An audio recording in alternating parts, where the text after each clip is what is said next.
इतिहास के टॉपिक जैसे कि ऐतिहासिक घटना वाला बहुत बड़ा टॉपिक है, वो आपसे तैयार नहीं हो रहा, कोई बात नहीं है। ये थोड़ा सा मैं जो आपको बताना चाह रहा हूं कि जो आपके पास 50 से 60 दिन बचे हैं, इसमें ये पहचान करो कि वो कोर टॉपिक कौन से हैं जहां से प्रश्न आते हैं। मतलब जिन टॉपिक को पढ़ के मैं इसमें सिलेक्शन ले सकता हूं। वो टाइम तो गया जब आप पूरे पार्ट को छोड़ देते थे और आपको लगता था सिलेक्शन हो जाएगा, नहीं है। आपको इस पूरे पार्ट में से वो टॉपिक सिलेक्ट करने पड़ेंगे जहां से प्रश्न आ रहे हैं। ऐसे ही जैसे संविधान है और राजस्थान राज्य में राजनीतिक और प्रशासनिक व्यवस्था है।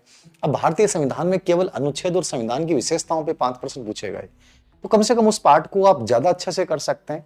राजस्थान की राजनीतिक प्रशासनिक व्यवस्था में जो सिलेबस में सूचना का अधिकार दे रखा है, तो वो एक ऐसा टॉपिक है जो 10 मिनट में तैयार किया जा सकता है। तो आप ये पहचान कीजिए कि एक टॉपिक सिलेबस में डाल रखा और वहां से एक प्रश्न आता है और वो इजी रूप में उसमें प्रश्न गलत होने की संभावनाएं कम है। उन टॉपिक यानी कोर पार्ट को तैयार कीजिए। जनरल साइंस है केवल PYQ बेस आता है, और जनरल साइंस में भी जैसे 3 टॉपिक आ गया, आनुवांशिकी के सिद्धांत आ गए, ये 7 या 8 मिनट का टॉपिक है। मानव रोग आ गए, इस टॉपिक में प्रश्न गलत होता ही नहीं यदि आपने PYQ भी देख ली, ठीक है।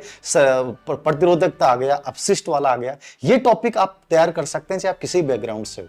ये नहीं कि जनरल साइंस के 500 प्रश्न मेरे गलत हो जाएंगे, नहीं होंगे। 3-4 टॉपिक तैयार कर लो।